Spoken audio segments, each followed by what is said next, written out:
Welcome back, everybody. My name is Max Tim. This is ISA Insider News with Shayna Weber, and our headline this week of May 9th is the masks come off. pretty awesome news, man. It's awesome news. We'll get into what the news is, but I'm a little bit like, really? We're kind of going into another search. Anyway, okay, so the news is, and this just came out on Variety, film and TV crews can take off masks under updated COVID rules.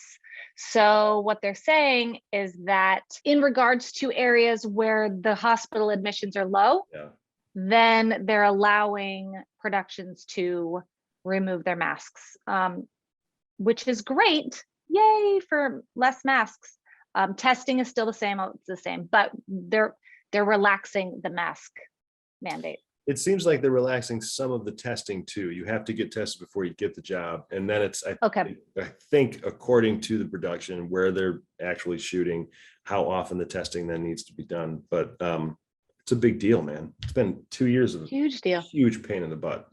Huge deal. So that's it's exciting. And I wish I was more excited about it and be like, finally, we're free. But there is a surge happening that I've seen with a lot of people getting COVID again, including little kids. So I'm like, great news. I hope that it all continues to stay low. I totally hear you, because it is good that we're relaxing. I think the fact that things are relaxing shows that we're capable of handling it, as opposed to it just going away. It's not going away. My parents both got COVID over the past week. Sorry, everybody of my family, if you didn't want me to say that, but they're okay. But, you know, they went through a rough go. They had both been double vaccinated, double boosted. They still got it.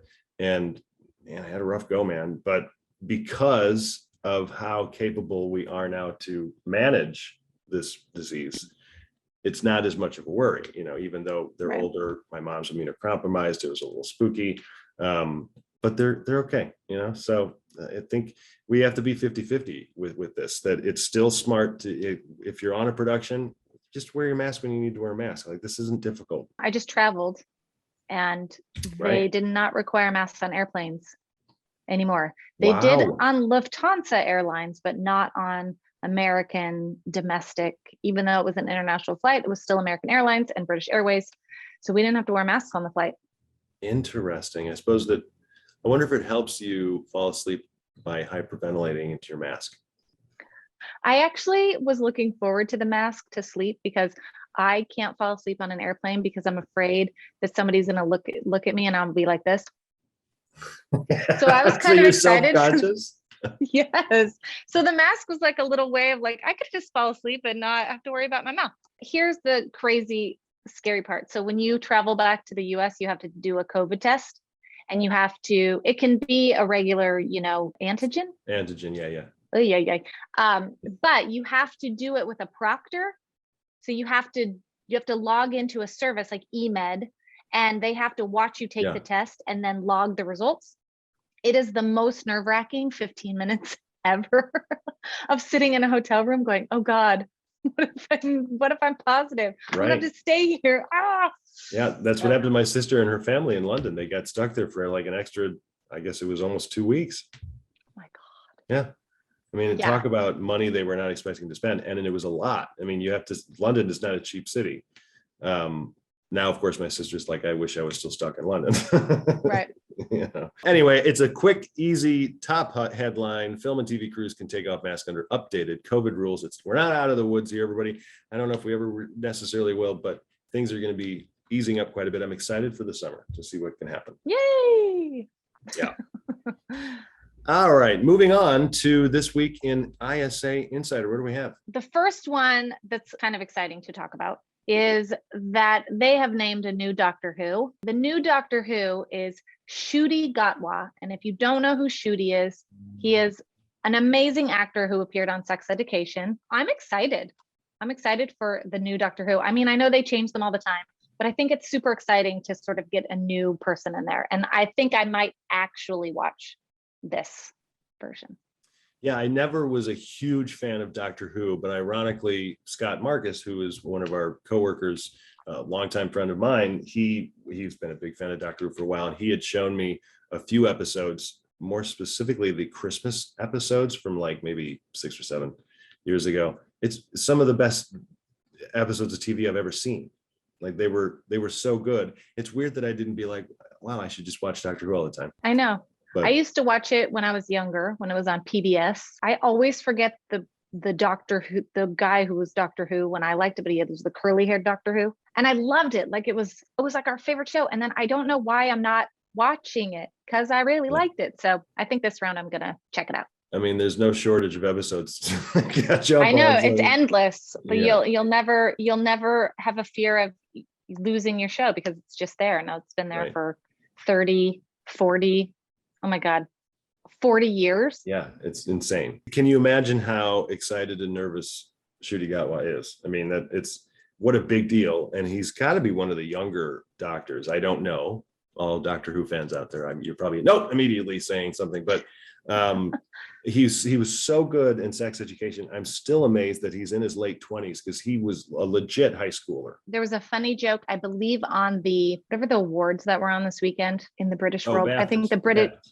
the TV. He was up there with another actress from Sex Education, and she said, "Knock, knock. Who's there? Doctor Who. You." It was great. That is really awesome. cute. So that was like the Really official cute. announcement. I don't know if it was the official announcement, but it was very cute.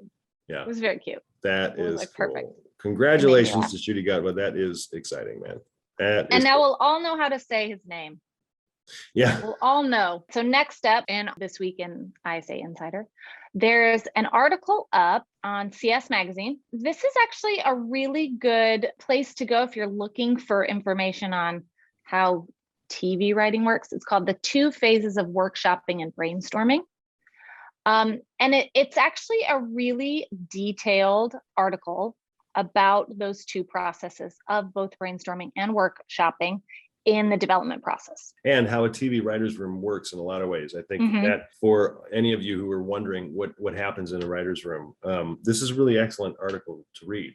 One thing I was thinking while reading it is that it's cool to get that view into how a writer's room works, but how do I then utilize this for myself as a writer who is obviously not staffed? I shouldn't say obviously, some of you may be staffed, but who, if I'm not staffed. And I think it's an interesting little example you can use for yourself where you just use those 2 words, brainstorming and workshopping, because too often, and I say this all the time, especially the writers that I work with, writers jump right to pages and try to just figure out the story in the pages themselves. There's nothing wrong with writing some scenes every now and then, just kind of hear voice and dialogue, but to just push through and thinking you're going to figure out the story and all the characters and all that, you have to brainstorm first. What do I have? And then let's workshop the ideas to see if they're workable and if they're the best version of the idea. That's what every TV writer's room is doing. Yeah. And if you are a film writer, you can take this, like I'm a film writer, I don't write TV, but I workshop my scripts in my writing group. So we do this type of thing where we do a table read you sign up and you do a table read, and then you're workshopping your ideas and you're talking about, well, what's happening next, or where do you think this is going, or what didn't work here. So if you're not somebody who's a big outliner, like I'm not a big outliner, but I do workshop as I go, just to make sure I'm on track as I'm going. You can't really accept the first version of your scene idea or first version of even a character sketch that you do. Be critical a little bit of yourself and of the brainstorm that you have, because you want to try to get to the best version. That's what workshopping is doing. You're asking other people to be like, is this good enough? Basically, what can I do to improve it? That gets into a tricky spot. Like I would be really interested to hear how some writers' rooms finally say, okay, it's never getting better than this moment, because when we jump into what are we watching this week, I have a lot to say about a particular moment in Outer Range in the season finale. I don't know how they possibly thought in the writer's room, yeah, this is the one to go with. I'll explain it. I haven't even told this to Shayna yet. Well, what you're just saying, I think it's a really great thing to talk about too, is like that when you just said that first idea, a lot of times that first idea that you put down is familiar to you because you've probably seen it somewhere.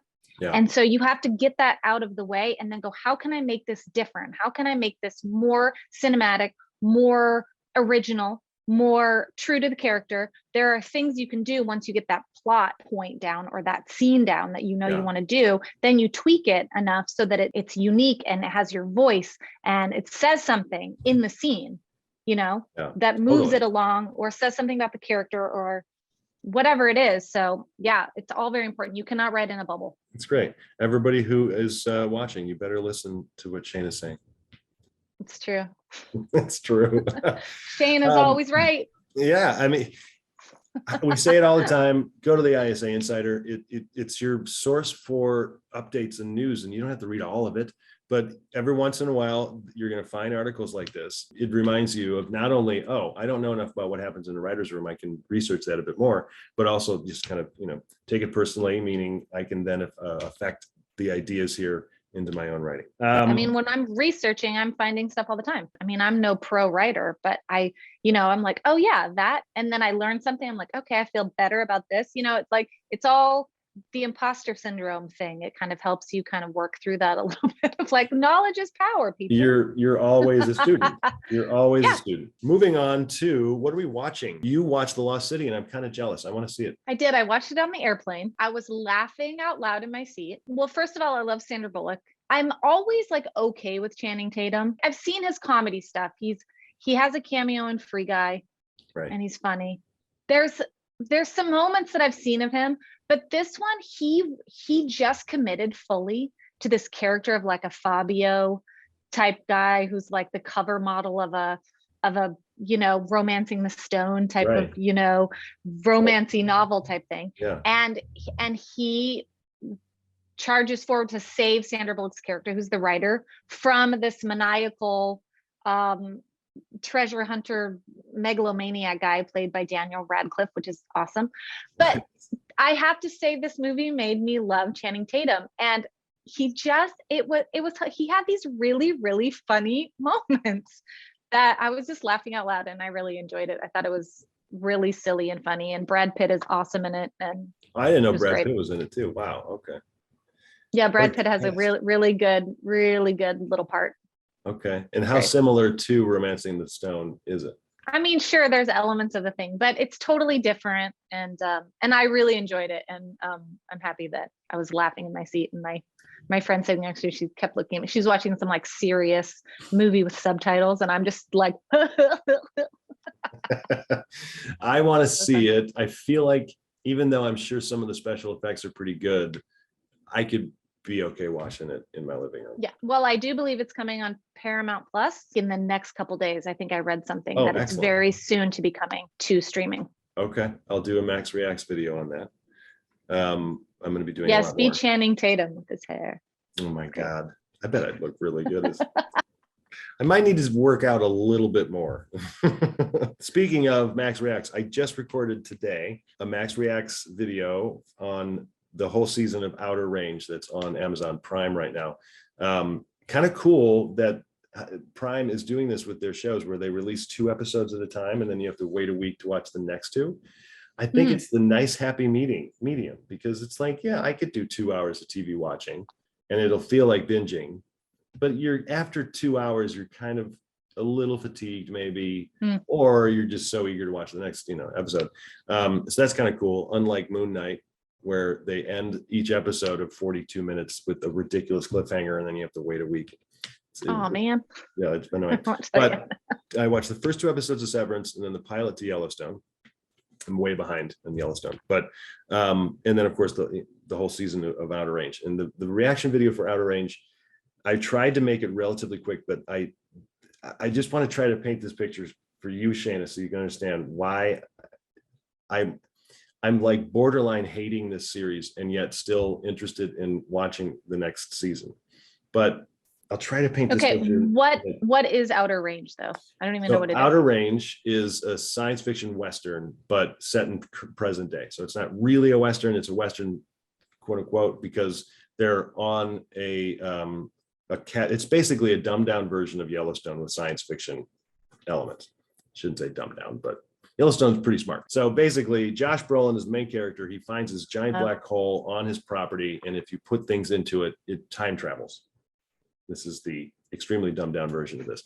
So in the pilot, he he finds out that his son accidentally, in a fight, killed the next door neighbor's son. And so Josh Brolin needs to hide the fact that his son killed the other guy. And so he dumps this body into the black hole. So the whole series is, what is the black hole? And let's try to hide the fact that we murdered the next neighbor's son. Okay. Mystery plus weird time travel, science fiction, weird stuff. And then there are a lot of other characters that, you know, have a say in everything that's happening, obviously, but from a tonal aspect. And that's what my reaction video is talking about. The tone of this is very dramatic, high stakes, conflict, it's dark, and of course some, you know, slightly weird oddities in terms of the time travel aspects, but they don't really get into time travel that much. It's more of a device. You can put something in there and something happens. But there is a scene in the season finale, and I'm not even coming close to exaggerating when I'm saying this, really tense scene. One of the main characters, she's kind of going unhinged. She brings a gun into a bank as she's waiting for a money transfer. And she's really nervous and impatient. The bank teller comes and says, you can't have a gun in here. You have to leave. It's going to take a bit for the money transfer to come through. And there is a massive, like, profanity laden screaming argument match between these two, like take you back kind of thing. Street fight almost kind of feeling. And you're like, wow, that was intense. And so she storms out toward the doors of the bank. Her new boyfriend, he stops her and says, Royal, who is Josh Brolin, wants to kill you. And she says, I know, because she wants to go kill him too. Sorry if this is taking long, but this is just so ridiculous. Okay. He says, I'm not going to let that happen. And she kind of like melts in his arms, and they grab each other and have the most ridiculous Will Ferrell comedy kiss I have ever seen in an hour-long drama. I'm talking tongues flapping. They actually have a close-up shot of a string of saliva coming off of their tongue. I couldn't believe what I was watching. Then to top it off, I mean, I was laughing hysterically, and this is not a comedy. Then it's not supposed to be funny? This is not supposed to be funny. Okay. This is not a comedy. And then Billy, the cowboy, stops and pulls back and starts singing along, like American Idol singing along, to Vanessa Williams' Save the Best for Last that is playing over the bank, you know, loudspeakers. I'm talking as good as he can sing it. And then cut like halfway through his singing into the next scene. And I thought, okay, now wait a minute. What did I just watch? I could not believe I saw what I saw. It was so freaking ridiculous that it made me hate the show. And so my reaction video is talking about audience expectation and tone and everything. It's almost worth watching the whole season just to get to that point and be like, let's see if Max is actually telling the truth. But then talking about Severance and Yellowstone, it's all these shows are out right now. Better Call Saul is a little bit of the same way, sort of, where you have all these characters, Succession, that we can't stand. Like you were saying, you were talking about that before. I don't know what's going on. Why are we supposed to like these characters who are awful? You know what? In between when we were first talking about this before we started and now, I'm thinking about why I think that it's this revolt against only writing likable characters. I think that there's this surge that happened of, okay, they don't have to be likable, but they have to be relatable, but they don't have to be likable. So I think that it's gone like to the extreme other end of the spectrum in terms of likability. Right. Yeah. So maybe we can find somewhere in the middle. Cause I agree. Like I've watched Yellowstone, I watched Succession, and I like Succession, but it kind of feels like I'm watching a version of that Housewives shows where they're just fighting all the time. And I don't like any of them. And then I'm sitting there wondering, like, why am I giving my time and energy to this? And it starts to bleed into your life. Like, am I supposed to go to a meeting and have an argument with the person I'm meeting with? Yeah. Like, am I supposed to have a feud with my neighbor? Does that make life more exciting? Right. I don't know. It's become so soapy. Severance isn't as soapy. So I shouldn't put it too much in that category. But the characters are also like, what am I supposed to like about these people? I mean, it's not like they're bad or really unlikable, but they're not inspiring in any way, shape, or form. And I don't mean like I need to be, you know, experiencing personal growth or something when I'm watching a TV show, but I don't know, give me something to root for, you know? Yeah. And it just becomes so soapy after a while that what's going on? Yellowstone is really well done, I will say, and it's very smart. But you mentioned this idea of they don't have to be likable, but they have to at least be relatable in some way. I don't relate with any of those people in Yellowstone. I don't know how to relate to them. You say you grew up with a lot of those. I mean, I grew up in the country and I know people that have, like land and lots of money and with cattle and livestock and that whole thing. I don't know that level of it, but I can understand this weird loyalty to your land and your Sure. space and what property and stuff. But yeah, I don't really relate to any of them either. I feel like what you can relate to is the hate that they have or the anger that they have from their childhood, I guess, that like Yeah. is bleeding Yeah. in, and you're hoping that they're going to heal in some way as their journey goes on. That's kind of how I feel about Yellowstone, is I'm Yeah. kind of hoping that there's a redemption in a sense. Same with Succession. I kind of am hoping that they're gonna like see the light, like find the light side of the force versus go to Darth Vader side, Yeah. Yeah. I don't know. I found myself after the pilot rooting for the natives and being like, "Hey, just give them back the land." Yeah. I think that's the best thing about Yellowstone is that all three people or groups, I should say, feel like they can claim an ownership over the land. So that's interesting. And now you're going to be seeing the different factions. Although the businessman, he always plays such a great He crappy does. dude. So of course I'm not He rooting does. for him. So that's what we've been watching. Please share what you're watching. We want to know, and also I can get new ideas as to shows that I need to be watching. Yeah, tell us what you're watching. We want some ideas, recommendations. Give us your feedback. Put it right down here. I love doing that. Put it down here. I don't know what that means.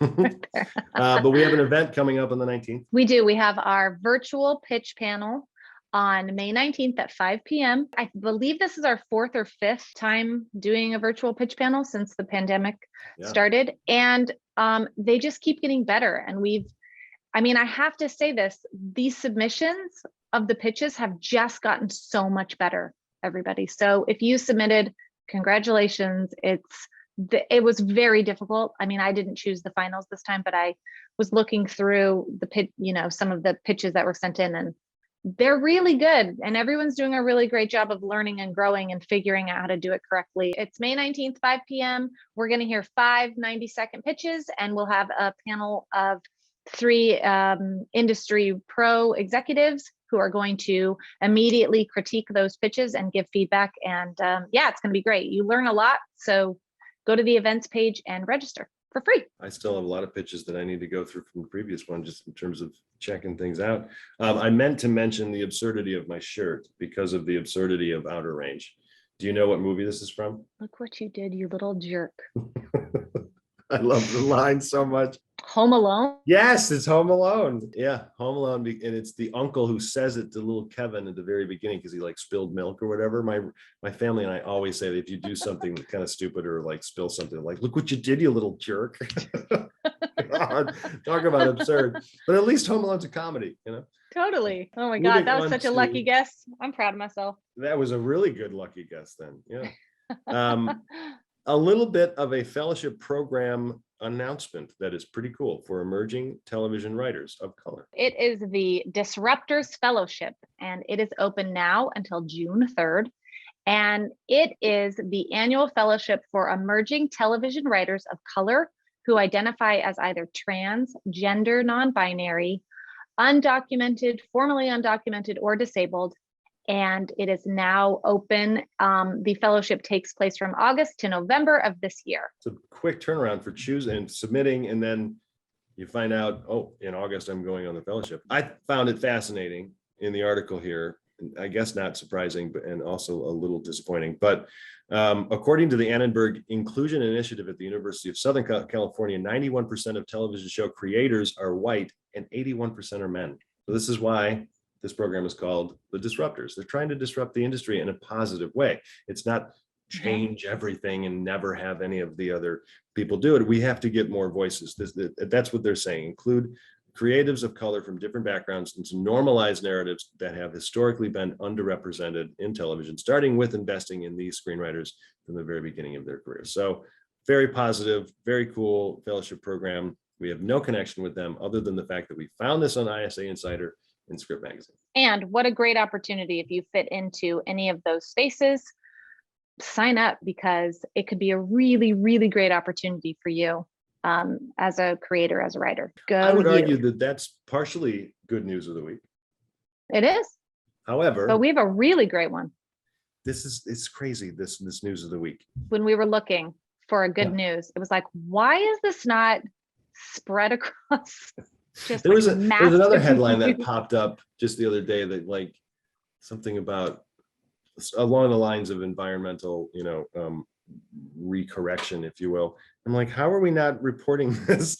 But the good news of the week, scientists discover a method to break down plastic in days, not centuries. So a little all-encompassing the headline itself, because it's still amazing news. Scientists modified an enzyme that can break down plastic in 1 week to create fresh material for new products. That's part of the other cool factor part here, is that not only can it break it down, it can basically make it like new. So you can reuse the plastic. Because the more often, according to the article, I am not a scientist, the more often you use plastic, you can't work at it anymore. Like it just degrades. But this, they have found some enzyme that basically makes it like new. And so it's like another step beyond recycling. The key, though, that I read, and if you want to read this and try to pronounce some of the words that the scientists are using, go for it.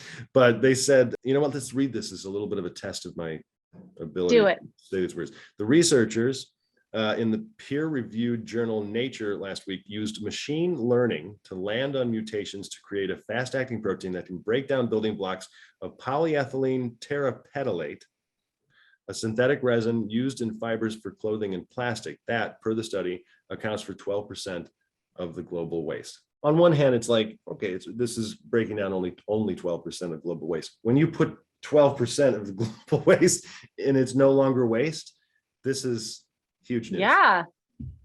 And it's just a great step. You can read the article. It's pretty long. It's very sciencey, which I tend to enjoy, mainly because like halfway through, I start thinking of something else and I just laugh. I don't know what they're saying. I try to match the smarts, like I actually. Right. I'm smart. I know these words. Yeah, you have to incorporate gravity. But that's a Brian Regan quote, by the way. But that's our good news of the week, and I think that's our whole show for the week. It is short and sweet. Short and sweet. Wasn't that short, but normal time. Shayna's back from her international travels. We're happy to have her back. She almost fell out of her chair when she learned that I have never traveled internationally, which I'm assuming everybody else is like, what?